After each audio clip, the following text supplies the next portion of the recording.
What if every experience, every hardship, every obstacle was given to you, not to break you, but to mold you and strengthen you? What if the center of your suffering was actually the key to ultimate health? And what if your own pain was meant to be the catalyst for your greatest purpose? Welcome to Buddha Belly Life, empowering purpose, mind to microbiome. When you got to, do you think that when you decided to give up alcohol, and I know you said, you originally did it like temporarily, okay, 3 months here and whatnot.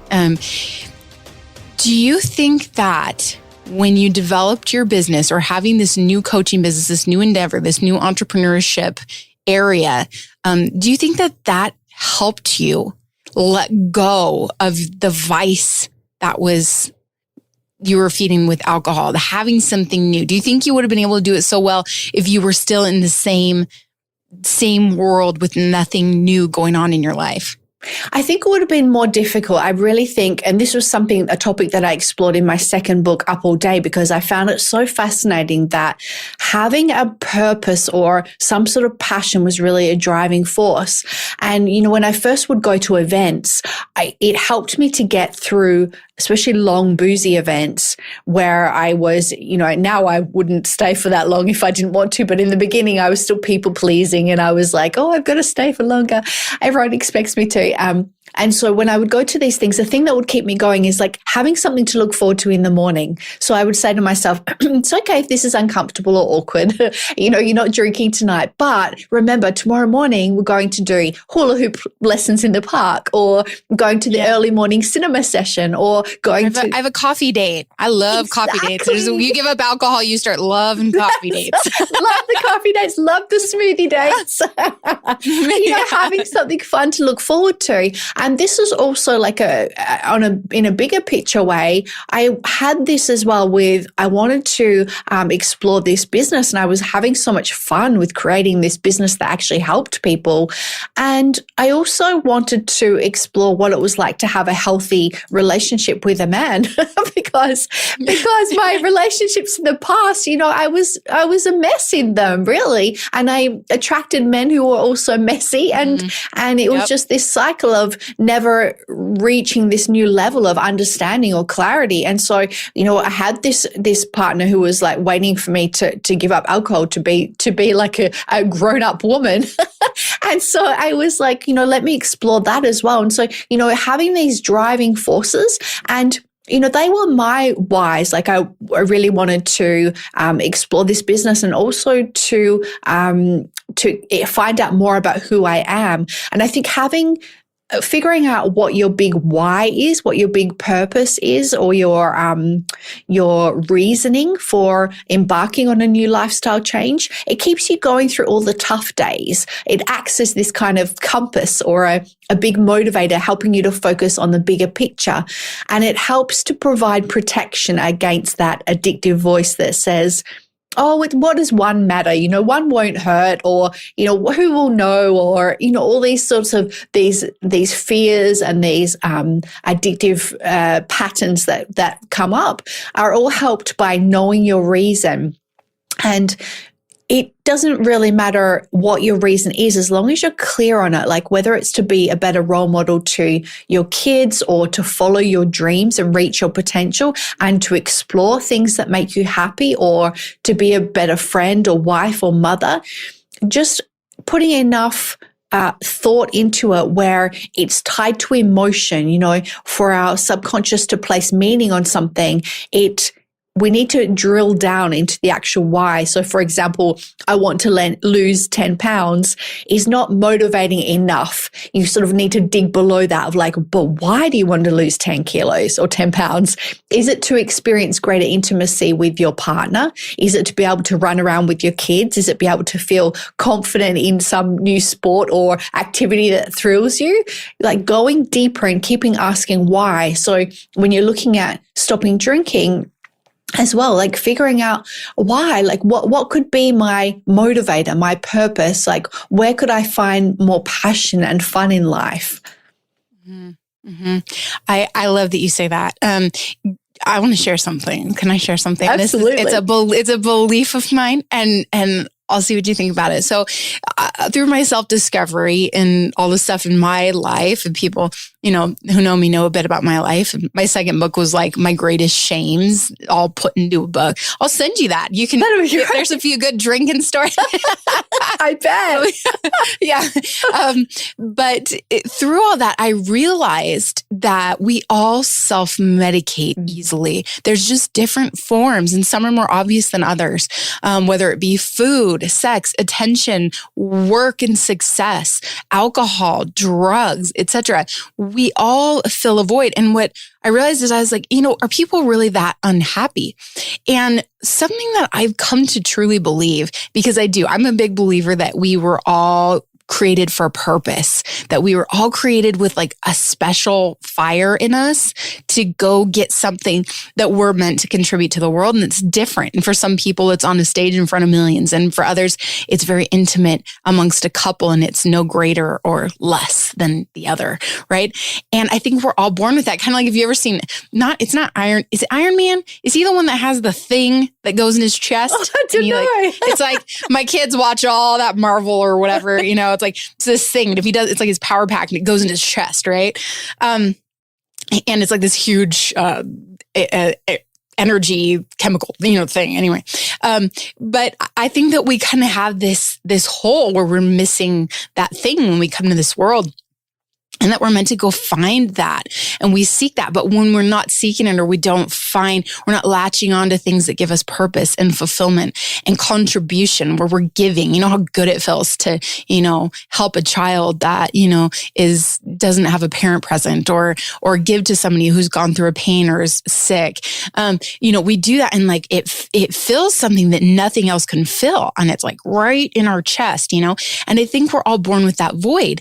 And when we're not taught to seek to fill that void, when we're not taught that you were born with a void like that for a reason, because you were created for a purpose, then it's a discomfort that we have all the time by it being empty. And so we go and we fill it with things to numb it and to distract from it. And those things are the destructive things, and they don't do it for us. Mm-hmm. And so I feel like what you did is you exemplified, latching onto something that was purposeful, that you had, started growing a passion for.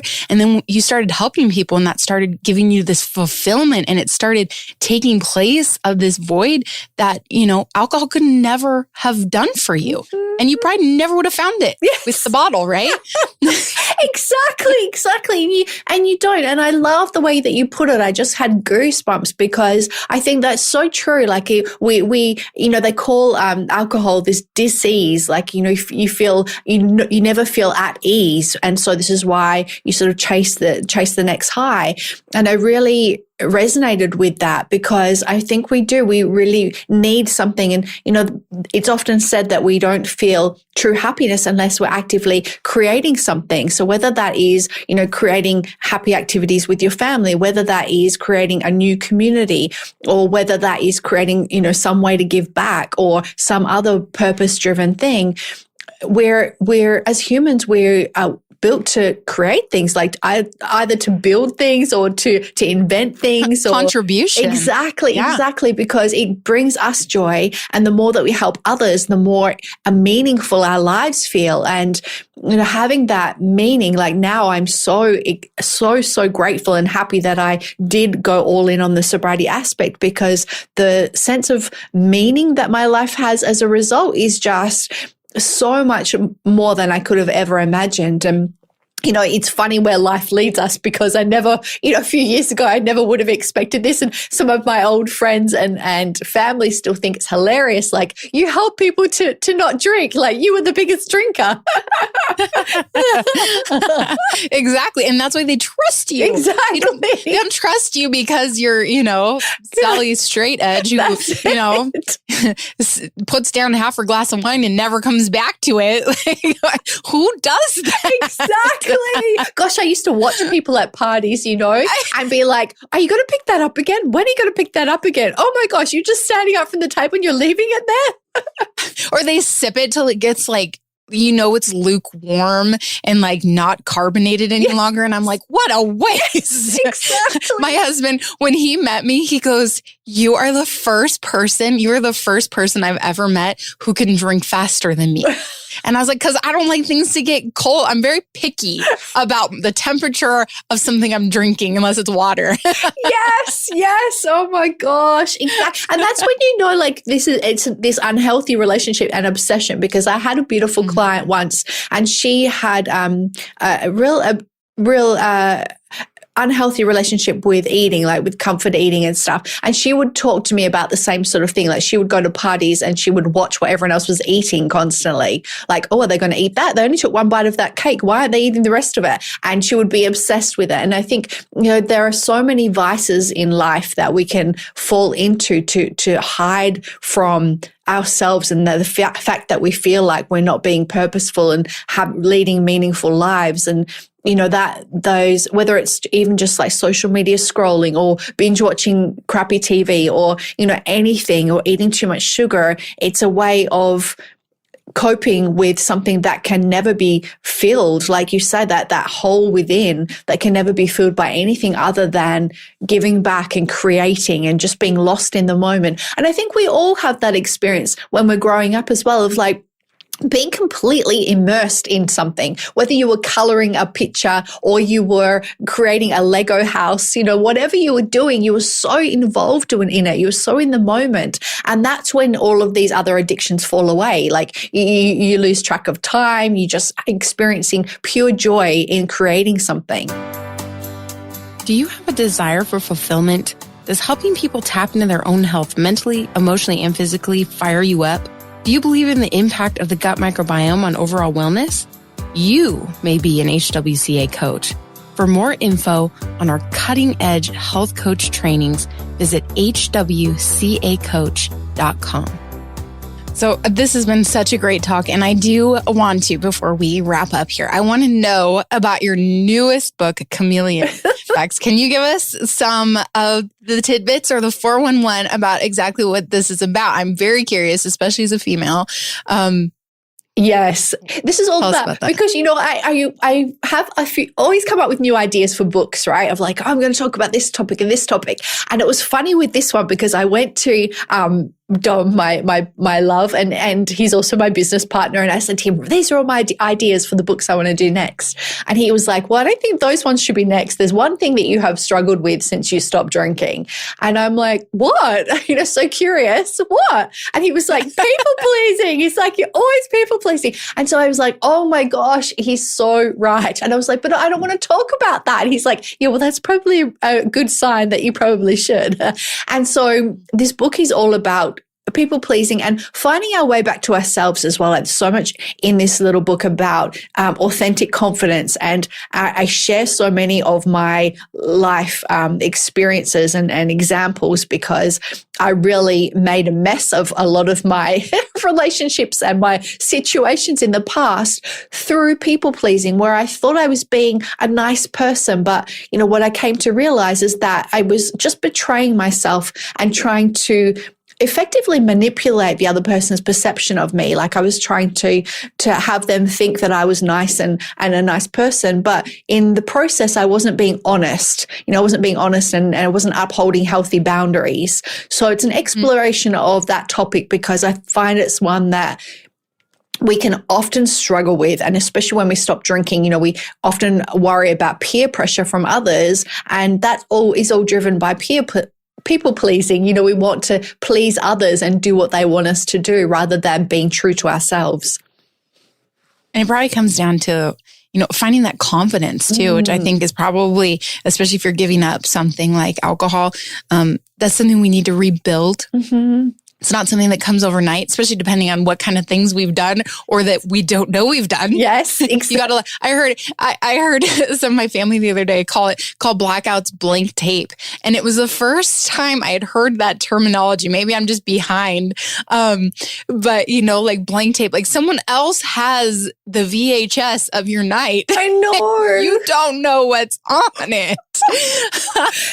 And you gotta love those people that like make sure to get everything done you do you on camera, like your so-called friends or family or people like, oh, hey, like they're just pulling out the tape. And then they're like, after the fact, oh, you should see this. You should see yourself like that night. Just cringe, right?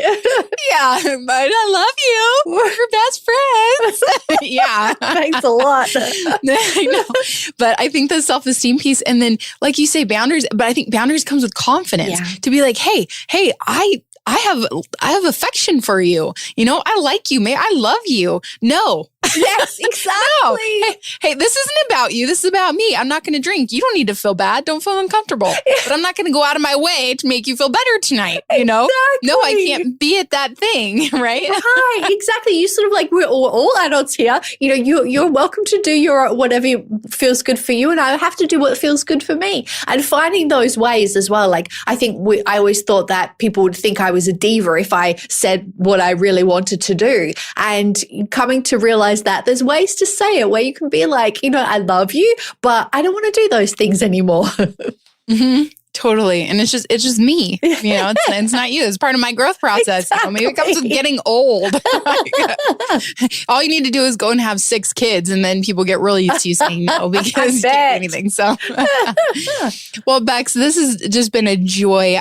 This is great. And going into 2022, I think a lot of people need to hear this power. They need to feel like there's a community that they can connect with, that if they do make those decisions or even just experiment with giving up substances and stuff, that they can have fun. They can be part of a community. They can be part of a world and not even have to really talk about alcohol all the time. You don't have to talk about your sobriety all the time. You're so busy doing things that are joyful outside of drinking.